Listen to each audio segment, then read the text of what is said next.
Welcome to the Jukebox Podcast from WP Tavern. My name is Nathan Wrigley. Jukebox is a podcast which is dedicated to all things WordPress, the people, the events, the plugins, the blocks, the themes, and in this case, why open standards matter and how WordPress fits into an open web. If you'd like to subscribe to the podcast, you can do that by searching for WP Tavern in your podcast player of choice, or by going to wptavern.com/feed/podcast, and you can copy that URL into most podcast players. If you have a topic that you'd like us to feature on the podcast, I'm keen to hear from you and hopefully get you or your idea featured on the show. Head to wptavern.com/contact/jukebox and use the form there. So on the podcast today, we have Aaron D. Campbell. Aaron is an international speaker, open source advocate, and self-described outgoing introvert. He's been a regular contributor to WordPress for more than a decade and is currently Director of Product at A2 Hosting. His long-standing enthusiasm for WordPress stems from its role as a necessary counterbalance to closed web solutions, providing a vital, open source alternative that fosters accountability among digital platforms. Aaron's vision of WordPress's importance has fueled his sustained commitment and excitement for the platform, matching his initial zeal from years ago. Today, we talk about a topic that's integral to Aaron and likely resonates with many of you listeners: the importance of the open web. With the advent of closed platforms, open standards and open source have become more crucial than ever. Aaron shares his journey in the WordPress space and how his commitment to the open web has kept him passionate about it over the years. We discuss the evolution of open web concepts, maintaining interoperability, and ensuring your digital creations remain under your control. We compare this with the growing dominance of closed corporate platforms and examine the impact of profit motives versus the more altruistic goals of open source. Aaron articulates why preserving the openness of the web is essential, not just for innovation, but for the entire fabric of global society. If you're curious about the role of open systems and the future they shape, and why the open web matters now more than ever, this episode is for you. If you're interested in finding out more, you can find all of the links in the show notes by heading to wptavern.com/podcast, where you'll find all the other episodes as well. And so, without further delay, I bring you Aaron D. Campbell.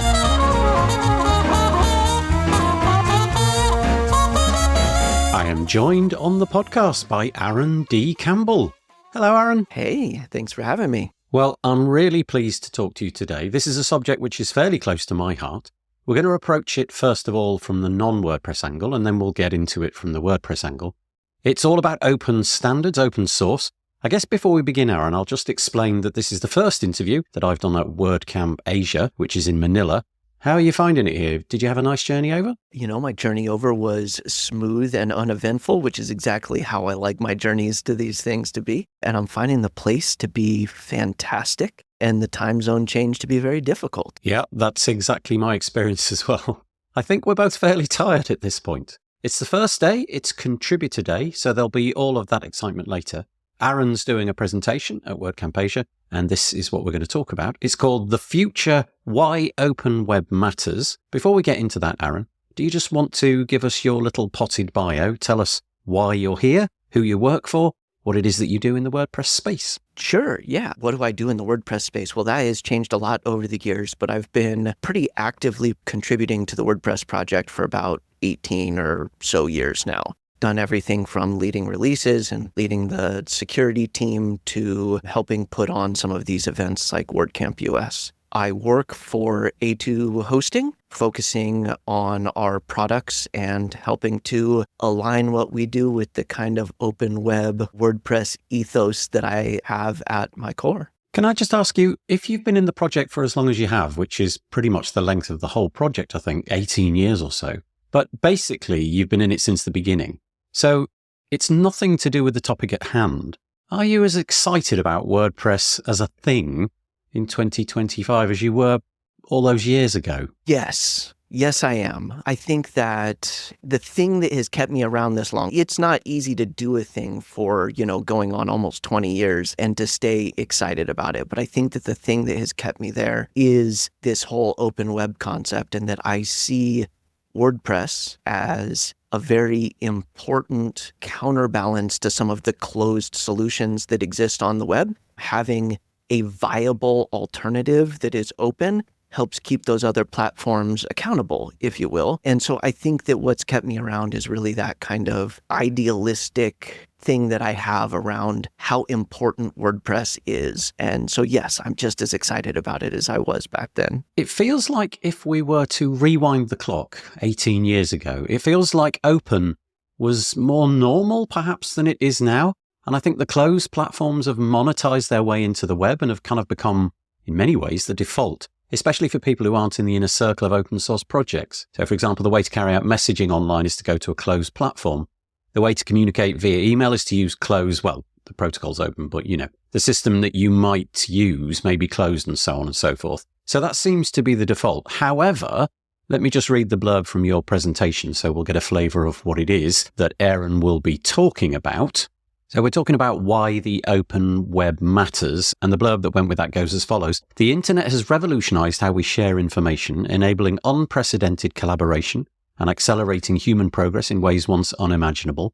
However, this powerful tool is now at a crossroads. In this talk, Aaron will explore the critical role that open systems and the open web play in shaping our future. He will delve into the potential consequences of a closed digital ecosystem and argue why preserving the openness of the web is essential, not only for innovation, but the very fabric of our global society. Discover why the open web matters more now than ever, and what's at stake if we lose it.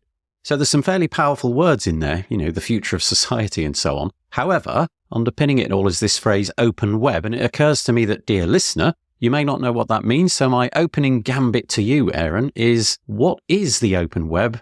What does that even mean? Honestly, you were talking a little bit about how we see more of these closed platforms now, and maybe it was more the standard 18, 20 years ago. And it's true. When the web started around 1991, it was open in that information flowed easily and freely back and forth. And the things that we use to interact with the web, HTTP, HTML, all these things that we use were these open standards that could be implemented by anyone. You could implement them in some sort of closed web browser. You could implement them in an open source web browser. Either way, they were open standards that you could implement. And I think that where we started is kind of the core of this open that I'm talking about. It's the interoperability, the ability for things to work together, for different companies to be able to give you that same experience that you might want to have with their flavor. But if you then choose to leave that company, you can go somewhere else and still have whatever it is that you built or created or were using.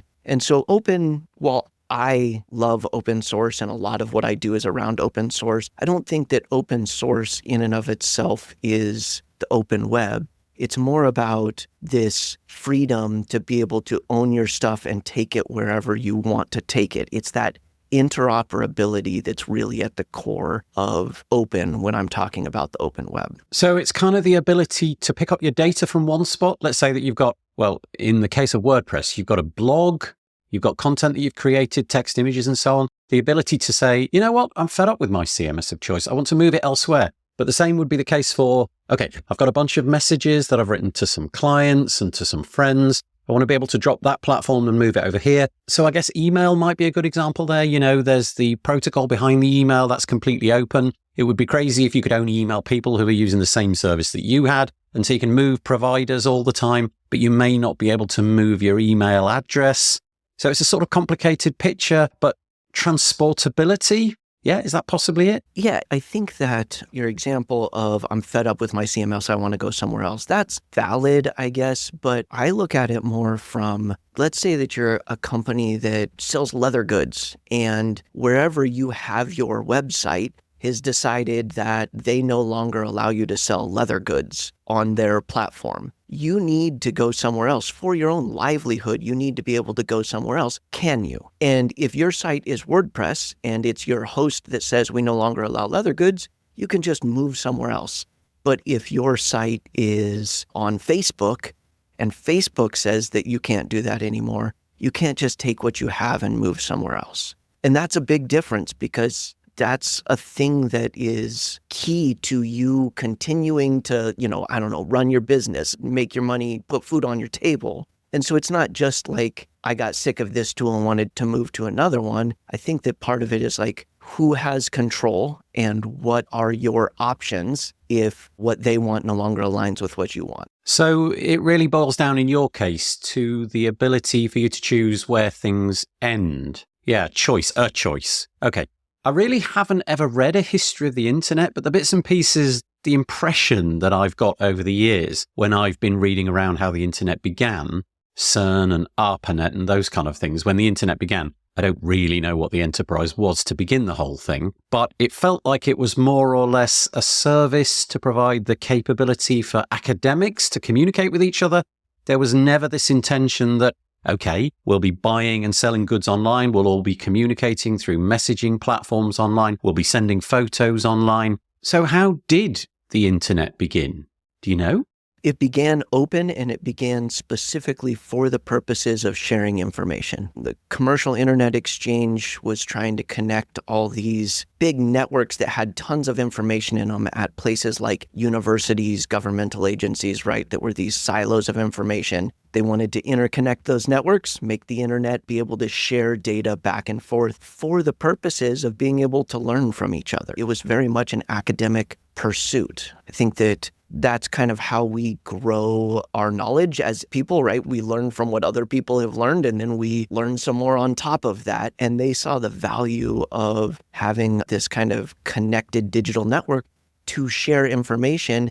And it was only useful if it was open and that information could flow back and forth freely. And so, yes, you're right. It wasn't meant to be a commercial endeavor. It was meant to be a knowledge sharing endeavor. It's kind of a really altruistic enterprise when you say it in those terms. It really feels like it's for the betterment of humanity. But I'm sure all of us can imagine scenarios where we think about our use of the internet and the words betterment of humanity are just not, well, they're just an anathema. Because, the internet has undoubtedly caused harms in various ways, and there's misinformation being spread and all sorts of things like that, problems that we've got online. But I'm wondering, well, if we were talking about open on all levels of the internet, so for example, the internet that I'm using a CMS, a web browser, it's HTTPS, CSS, JavaScript, those kind of things.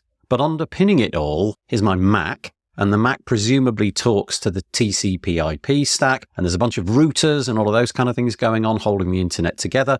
Does all of that stack need to be open, or is it okay for some bits and pieces holding the infrastructure together to be closed? Because I'm not sure that you'd kind of want the hardware layer, if you know what I mean. Some of those bits and pieces, maybe they need to be proprietary and closed. I don't know. What are your thoughts? That's a really intriguing question. And I think that for the purposes of just being able to use and enjoy and leverage the internet, no, all those layers do not need to be open. For the purposes of preserving the internet as this information sharing kind of altruistic tool, I think that there needs to be openness at every one of those levels. I think that, for example, you were talking about the routers that shift all the information around, and they're largely these hardware things, although they do have some software on them. But do all of those need to be open? No. But if one company is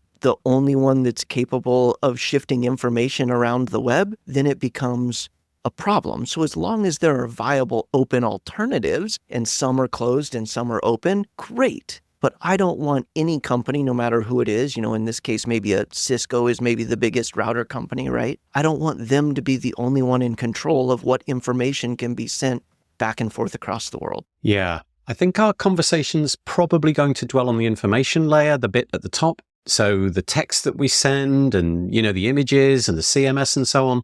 Now, in the beginning of your presentation, there was a phrase which stuck out because you said, we're in a time of unprecedented collaboration, and accelerating human progress is what the internet is kind of all about. It's a fairly lofty phrase, and I was wondering what you meant by that. So first of all, the internet allows for a kind of collaboration that we've never seen before in history, right? Like collaboration, we all hop on these Zoom calls all the time and think nothing of the fact that I'm in an instant virtual video call with people in 8 different countries. But that's possible. I literally do that almost every single day. People on my team are in the UK, they're in Bulgaria. That's normal. That was not normal 20 years ago. It was certainly not normal, 40 years ago pre-internet. There is a level of collaboration that can happen now that just never was able to before. And we see that in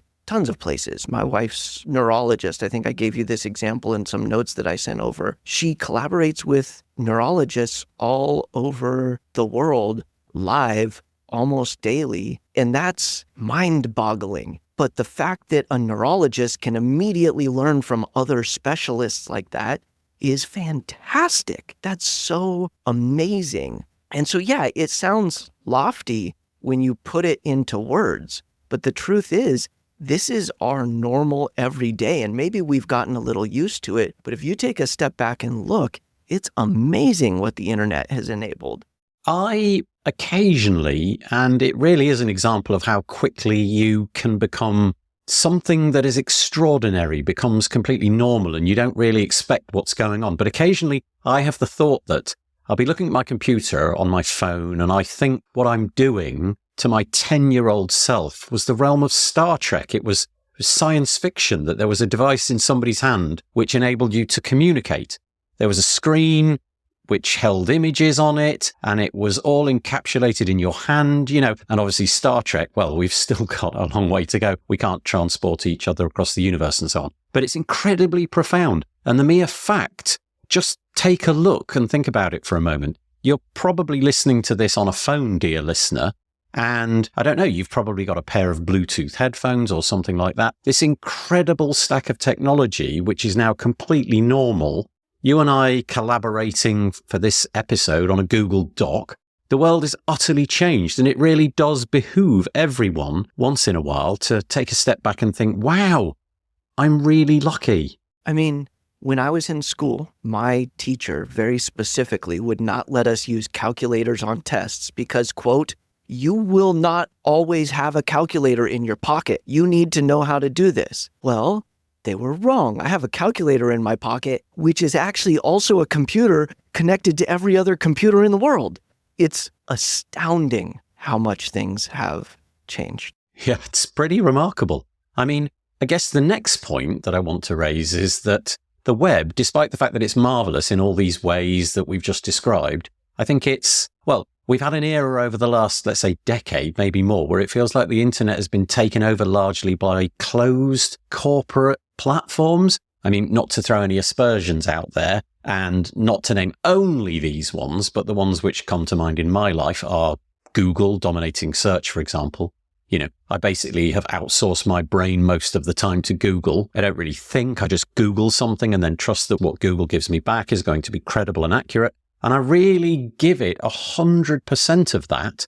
I don't question what it gives back. I assume that the algorithm is doing me justice and doing me a favor. And equally, things like Facebook over the years, I've invested large amounts of time into that. But it feels like in the last year, so we're in 2025, most people have got a slightly different relationship.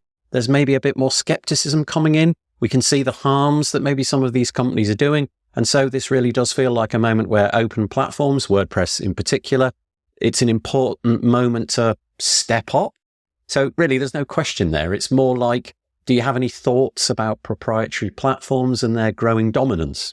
Yeah. First of all, I hope that you're right and that in 2025, we're seeing some of that kind of questioning of whether these closed for-profit platforms are really doing what's best for us. Because I know that they're doing what's best for them. The question is whether that is also what's best for us. Companies like Facebook, like Google, they're looking out for themselves. The question is, does that help us. You're right. We've all outsourced our brain to Google in many ways. I mean, when you talk about, I don't know, researching a thing, you don't even say, I'm going to go research it. You say, I'm going to go Google it. That's what that means in our vernacular. And I hope that people are really starting to realize, not that that's bad, because I don't think it is. I am actually super thankful that Google makes it so easy for me to learn so many things. I love that.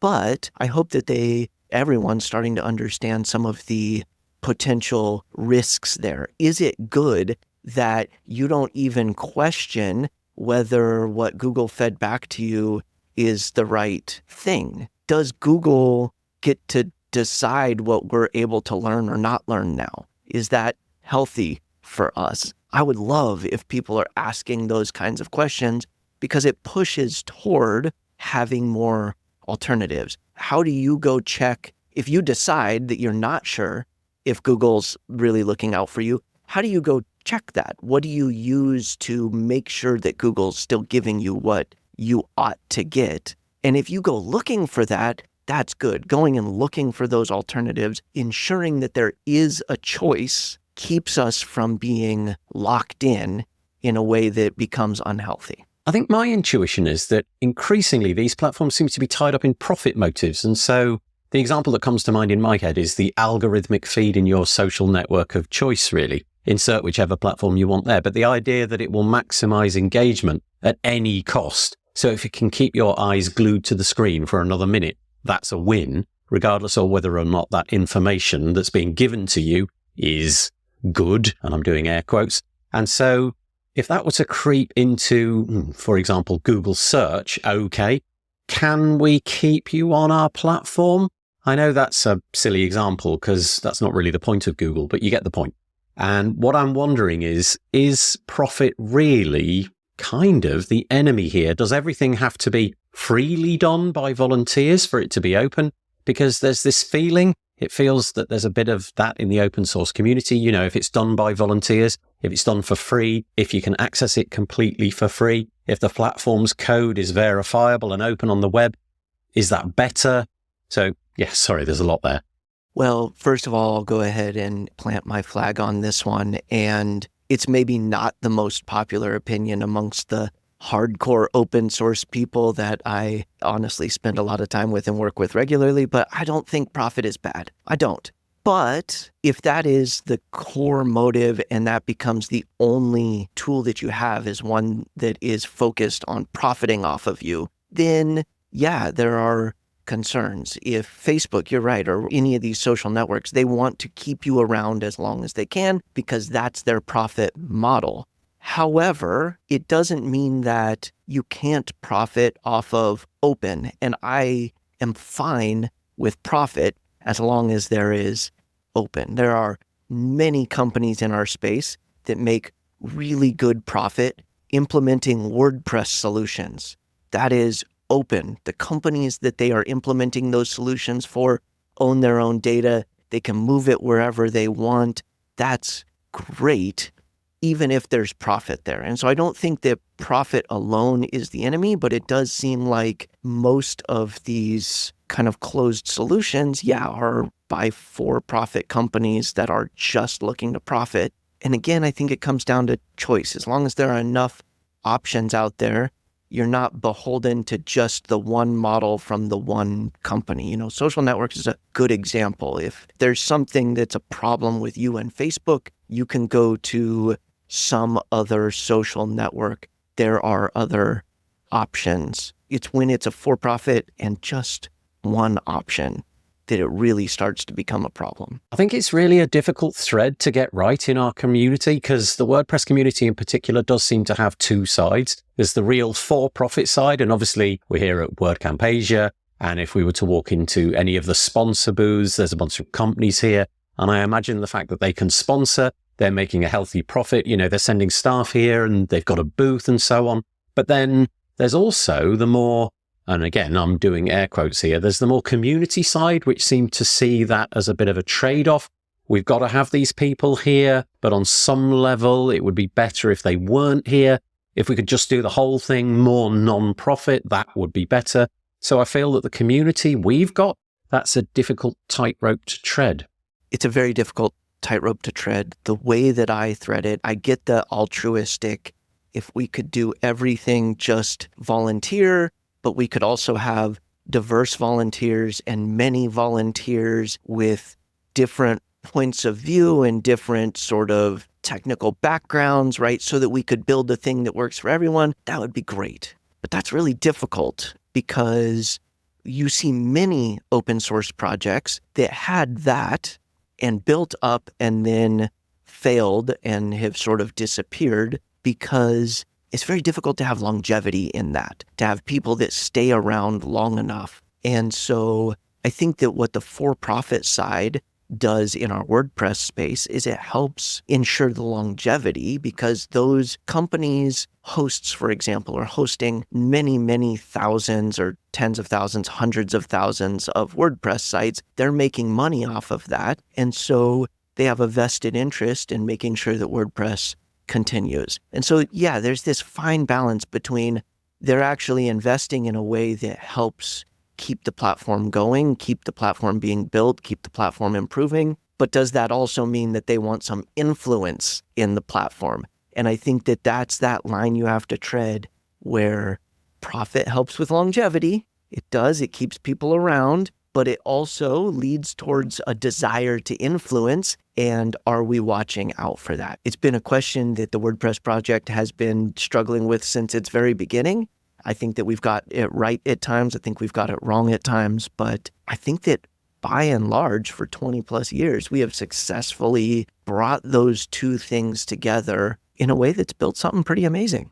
Yeah, and also if you think about it in the long march of history, the internet is still in its infancy. And these open source platforms, this idea of volunteering your time for a global project is quite a new thing. We're just figuring it out. And so whilst you and I are inside the baseball, we hear the arguments from both sides all the time. Give it another 100 years and no doubt things will have bedded down and the arguments would have been done this way and that way and hopefully things figured out. So to me, it's pretty remarkable that we've even got 20 years under our belt. Yeah, there's going to be some disagreements along the way. The internet, sort of as we know, it's about 34 years old. It's not been around long when you take a more sort of broader historical view, all right? Over the last period of time, I'm going to say 12, 15 years, something like that, the internet feels like it's become a sort of platform. So a good example of that would be social media. So X, Twitter, and all the other ones, LinkedIn and the multitude of ones that have come into existence and even gone away in some cases. They've obviously got their proprietary technology stack, but it feels to me what you're proposing is that the internet shouldn't be a place of platforms. It should be more a place of protocols. And what I mean by that is the underpinning technology. So as an example, we could swap out X for something like ActivityPub or the AT protocol. And then a variety of different platforms can build on top of that, change the UI, change the UX, change the experience for everybody. But we'd all be able to communicate using that same thing. Have I kind of got that right? Is that what you're hoping for? I would love to see more of the platforms on the internet having open standards, open protocols, open data standards at their core. It would be fantastic if something like Twitter, X, whatever it is now, built on top of an open standard. And that was like they built their own custom experience on top of it. They brought a lot of people together and gave a good experience, but that other companies could also implement that protocol. And again, then you would have choice and options. I think that at its core, like the easiest way to sum this up for somebody experiencing it is that I really think that lock-in is unhealthy.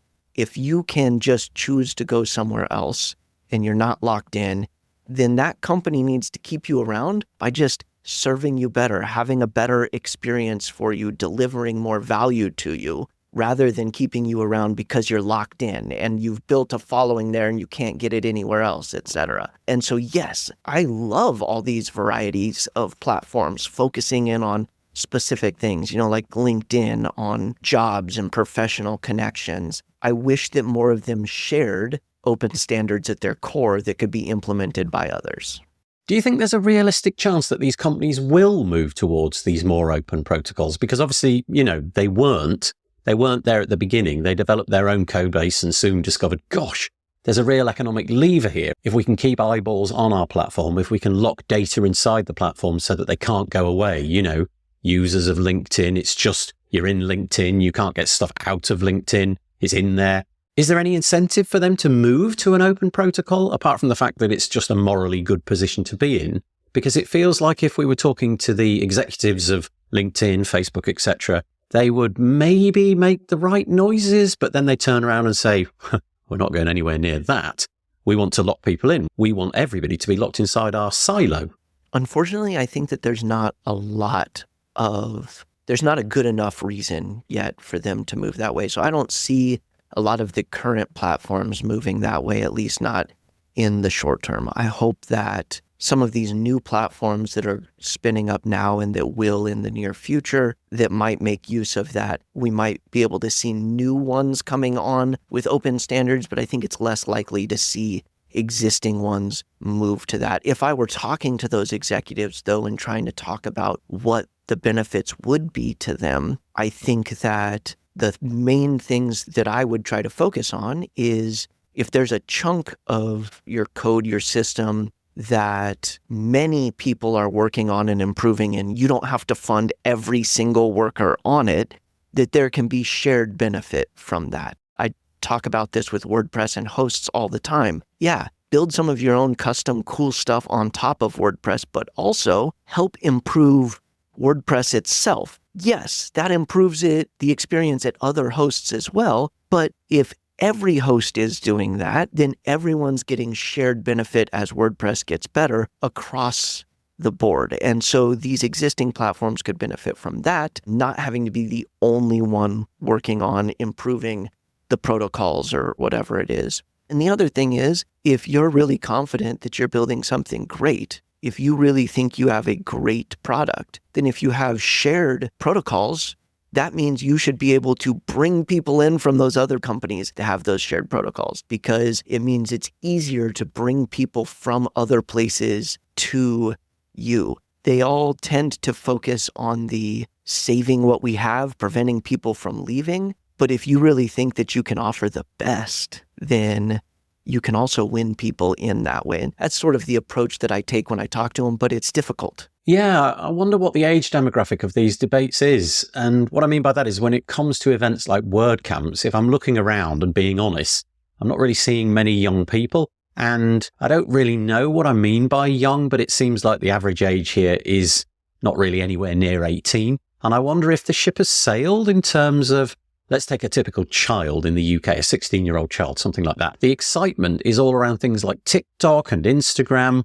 I would imagine that the typical 16-year-old doesn't even know that there's such a thing as an open protocol. It's just more, I want to use that service. And I wonder if, where we need people to be going with these debates is skewing it more towards young people, because they're going to be the future. Like you and I, we're a bit older and we probably understand that a little bit more. I don't know where the younger people sit around in all of this and whether or not their semi-addiction to technology is something that we can get in the way of, or if there's an argument to be had, if we need to be going out and talking about these things in schools, encouraging it, curriculums in colleges and what have you, to be talking about this more.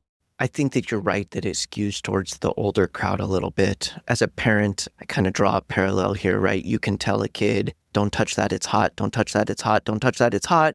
But it's when they touch that and get burned, hopefully not too badly, but that's when they're like, oh, it's hot. I need to pay attention to that. And I think that that's the same kind of struggle that I have conveying this kind of thing to youths right now is, yeah, they're super into all these platforms, but what they haven't experienced yet is spending a lot of time building a thing on a platform and then it going away and them having to start all over. And people like you and I, people our age, we may have experienced that many times over, and sort of you can tell them what the risks are, but if they haven't felt it yet, maybe they don't quite get the importance of it. And I wish that there was an easier way to help them learn from my painful experiences rather than make them experience it themselves. But I definitely struggle with figuring out how to properly convey that in a way that they grasp the levity. I do think it's important if we can. We shared some show notes when we were arranging this episode, and the question that I think the question that hit home the most was one that I wrote, and it went like this.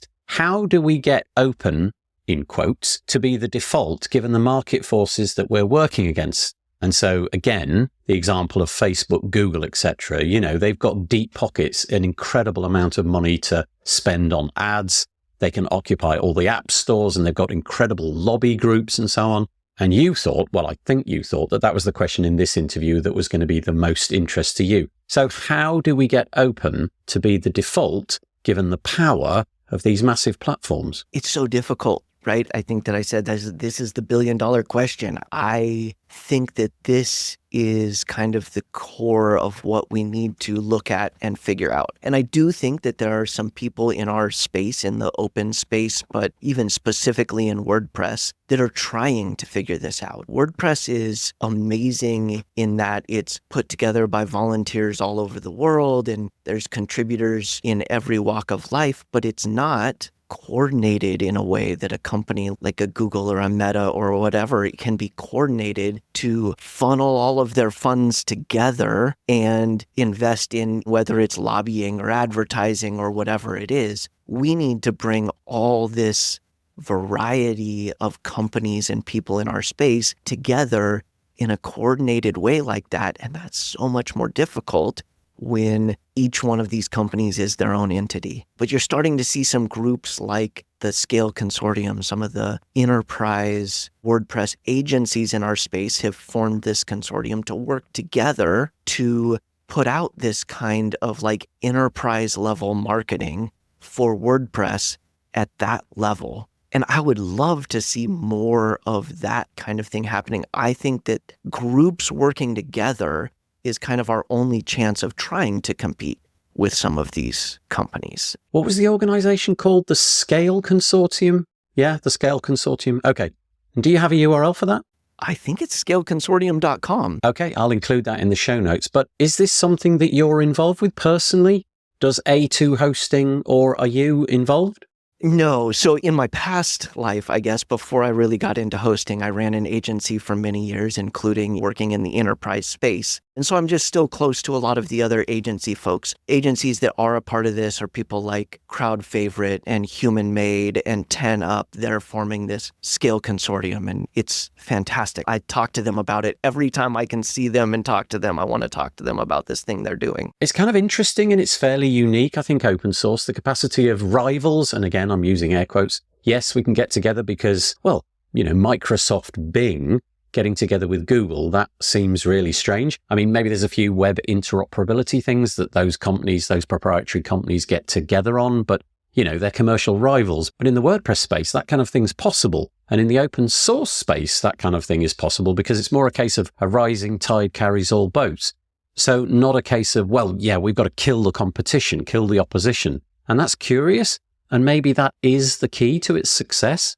I think that you're right about the rising tide lifting all ships. I think that in our space, WordPress especially, we have this amazing co-opetition thing where it's cooperative competitors working together. And I think that that's because as long as we grow the open web, as long as we grow the people, the companies, the websites that are building on top of these open platforms, literally the pie is growing. So you don't have to take away somebody else's slice of the pie. As the pie grows, you can just have more and more and more of the pie. And I think that companies in our space have really realized that. The more that they can get these enterprise level customers be building on us instead of Adobe's platform, the more the pie has grown and their piece of it grows. And so if they all work together, they can grow the pie better. And I think that just makes it a more friendly, more fun area of the internet to work in. Do you think WordPress encapsulates a more or less perfect example of the open web? I mean,